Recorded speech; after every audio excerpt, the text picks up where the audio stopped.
Hello, this is Malorian, and this will be my hobby update for February. So pretty much whatever I did in January and what's going to be going on in February here. So the first thing to touch on is my painting update, and looking at the plan here, what I was supposed to do in this month was the 30 Savage Archers, and for those who watch my battle reports, you can see that I actually did get them done. So that's good news. The other thing I got done this month, or well, in January, was the Savage Shaman. So, good amount of models there.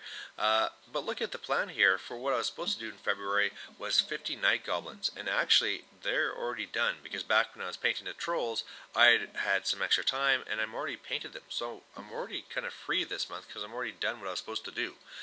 Anyway, looking at the pictures, here's my Savages, and I really like the look of this unit. I mean, I know they're not the best unit in the game, but there's so many conversions, and we'll really just bit swaps in this unit here that just really looks wild, really looks crazy. When I was painting it, I was really concerned that there was too much metal in the army, but really, once you have it all put together, it's not too bad. I mean, there's stuff in there from the different boxes, like the Boar Boys and even 40k stuff, but once it's all together, there's not as much as I had thought, and so really like them. I'm going to try and mix them in some of my armies here, and actually now I have enough Savage units that I could actually do kind of a Savage themed army, so it wouldn't be a very big one, but I have it. For this Shaman model, this is one my brother actually just gave me. He had gotten out of Orcs and Goblins, sold off his army, and then realized he had this little box of a few models that he had forgotten. So he just kind of gave it to me, because why bother going through the hassle of selling one model? So that was really nice of him, and here it's all painted up, and I got a couple of Savage Shamans now, but you can never have too many. Another thing I painted was some more War Machine stuff. So this is part of another tale. I'm doing the tale of fancy painters on Warseer and the tale of skirmish painters on Warseer. And for this one here, it's a little bit more limiting because you can only do a couple of models. So I did the Gorax and the Laris from Circle of Orboros. It's only the second month, so I mean this is only 4 models done now. But the nice thing for me is that next month, I mean, once I paint my things during February, I'll have enough for a playable army. So, nice to have another army I can use that's all painted. And as far as it goes for February, I really had to give a lot of thought on what I should paint. I mean, like I said, I was already done my Night Goblin, so I could do anything. And one of the things I was kind of tempted to do was my Orcs with 2 Chappas, but in the end, I was kind of burnt out from painting Orcs right now, so I wanted to take a little bit of a break from painting green all the time. And so what I think I'm going to do is paint this Magnus Agenda army, or as much as I can, in this month. Now, I don't know how much I'll get done of it. This is in this picture here, you can see all the models I own that I can actually use in the army. And so, but I mean, if I just hit the main things, that'll be the main thing here. So if I get Magnus done, one of his Manglers, the Idrians, Crow's Cutthroats, hopefully too the Long Gunners, that will really cover a lot of the stuff. And I mean, I can always pick off a few of the things later, but we'll see how much I can get done. It'll be nice to do some videos that where, it's not full of silver. The only thing that'll be bad for me is that once I paint these up, I can't just move them around in this tray anymore. I'll actually have to get some real trays for them so that I'm not scraping off the metal. But hey, it's totally worth it in the end, and I can always bring them to a tournament then too. For model building here next, I really don't have much to really cover. I mean, I haven't been building any models. I have enough stuff that I need to paint. Haven't been really getting much new stuff. A little bit of this and that, but nothing really major. And so really what I've been getting is terrain, because I got some tournaments coming up that I'll be running, so I really want to make sure I have more terrain, because I have enough, but I really would rather get some more better stuff and stuff that's more playable, because some of the buildings I have now are just like paper ones, and it'd be nice to get some stuff that's not paper. So most of the stuff I'm getting is either from Battlefield in the Box or from, I think it's called Pegasus Games, and it's really just stuff where you just take it out of the box and it's painted and ready to play. So I really love this stuff, and man, I could not get enough of it. Next is my army update. So this is the stuff where, the armies I'm interested in. And for this month, it's Warriors of Chaos. So the book comes out today, and for those who are wondering, yes, I'm going to go and buy it. I'm going to read through it, and I'm going to do a full, probably hour-long review of everything in all the sections and what I really think of it as far as a tactical breakdown and, thoughts on the book and stuff. But that'll be later on today. But the main thing is that now that they have this Throg model, that really means that I can just buy one model, use the 37 trolls I already have, bam, I have a playable army. So really excited for that. Apparently the trolls, they lost a lot of their special abilities, went down to 35 points, so they're really like the Orc and Goblin trolls anyway. The only bad thing about them reducing in points is that I don't have as many trolls as I thought, so what I might be doing as well is trying to pick up more common trolls, because then I can actually play this army, and I can start running a double troll horde in regular games, because sure, I can be doing it now for those who let me use river trolls as common trolls, but it's not really legit in tournaments. Speaking of tournaments, I have some stuff coming up. First of all, for this month, I'm going to be running Love Machine.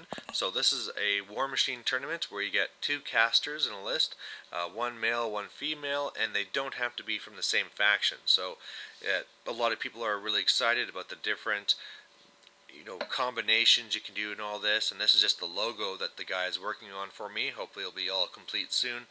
But yeah, there's only a 50% chance I get to play. I'm basically, as the organizer, the fill-in guy too, so if for whatever reason we have odd numbers, then I can fill in. But either way, I'm just really excited to run this event. Everybody had lots of fun at the last one I ran, and yeah, just having a good time. The other thing coming up here is Blood in the Snow. So this here is a 2750 fantasy tournament, 2 days, and you have to take a special character.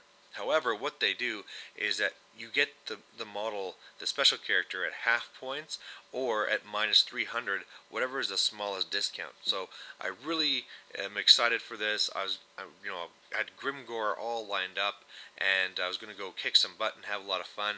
However, whenever I looked at my calendar, it would say tournament.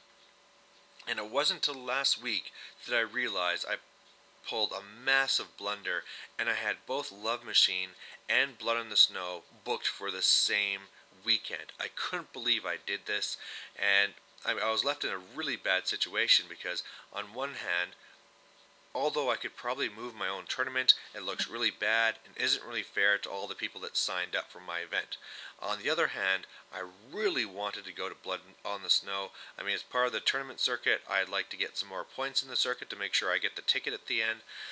But the other thing is that I know the organizers, I'm friends with them, and the thing is that if you don't get at least 20 people, you don't get a ticket as a prize to the GT at the end. So it's really important they get at least 20 people, and I know that they were having some trouble. So with me not going, it also meant that my brother wasn't going to go, so that's 2 people that fell out of his list. So what I've done is, because I had to side with my own responsibility and my duty to my own tournament, is that I just gave away my ticket to somebody else, so that replaces my spot, and then I've been working with him to get in another car full of people to go to his event. So hopefully that'll all work things out, and man, I really hate that I missed this, but it was just me being stupid and writing down tournament rather than what tournament it actually was, so I could catch this mistake. So felt really stupid about this. The other thing, I've actually already announced this, but it was kind of snuck in at the end of a video for those, just because I know there's some people out there that just going to watch like half the video. It's neat. It's one of those stats you can see on YouTube for my part, and it's interesting how many people just go through a part of my video and that's it. But anyway, I was going to be going to Brawler Bash, and so this is a big tournament there in the States, and I was actually going to be ETC team event on the same team as Once Bitten. So very excited to do that. However, it fell through. Very disappointing. However, I already had my wife's blessing to go on this tournament, so I just going to ask Once Bitten, what's the biggest tournament in your area? He said Brawler Bash, so bam, I'm signed up. So really excited to go to this, because not only will I be staying with Once Bitten, now I'll get to have a game with him in person, and we're going to be doing some videos and stuff. But At the event, I'll be playing against all these guys I've never seen before, but it's also a lot of people there will be people that I know from YouTube, from Skype, and also from Warseer. So this is really good to see these people in person. Should be a lot of fun, and really it's just a nerdy getaway for me, right? I don't need to worry about the wife or the kids, anything.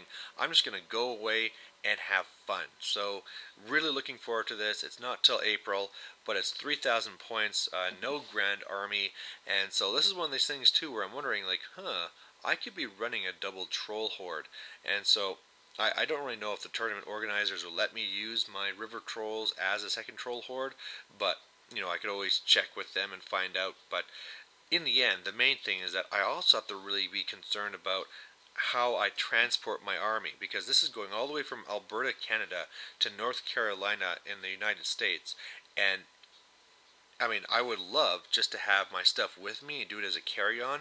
However, of course, security is very tight in going to the states there, and I've heard a bunch of these horror stories about people actually having their models ripped open to see what's on the inside and all that stuff. So I really don't know. So it's one of those things too where you'd like to bring a lot of things, like say like a rock lava, but the problem is that if you do that, it's metal, probably can't bring it onto the plane, and it's one of these things that are big, hard to transport, and it'll probably break on the way. So things like also like the Arachnarok, probably completely out of the question because it would break on the way and takes up a lot of space. So it's going to be interesting trying to build an army that's competitive and travels well. So interesting little difference there. But anyway, there you go. There's my hobby update for February, and we'll catch you later today for that Warriors of Chaos update. So see you then. Bye.